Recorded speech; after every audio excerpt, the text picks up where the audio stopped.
Si tu penses que sans mise de fonds, tu ne pourras jamais acheter une maison, alors cette vidéo pour toi. On ne t'a pas tout expliqué sur la mise de fonds, et ce que tu ignores te coûte des années aujourd'hui.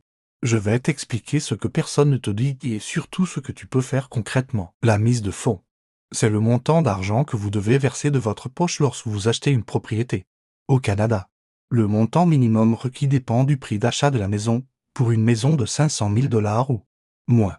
La mise de fonds minimale est de 5%, pour une maison entre 500 000 $ et 1 million de dollars. C'est 5% sur la première tranche de 500 000 $ et 10% sur le reste. Mais voici ce que l'on oublie souvent de vous dire. Il existe des programmes pour vous aider. Le régime d'accession à la propriété, ou RAP, vous permet de retirer jusqu'à 60 000 $ de vos GIL. Et ça, sans payer d'impôt sur le retrait. Vous avez ensuite 15 ans pour rembourser ces fonds.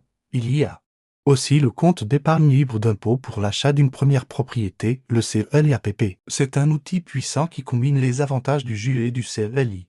Vous pouvez cotiser jusqu'à 8,0 $ par an avec un plafond à vie de 40 000 $. Vos cotisations sont déductibles d'impôts. Et les retraits pour l'achat d'une maison sont non imposables, et ce n'est pas tout.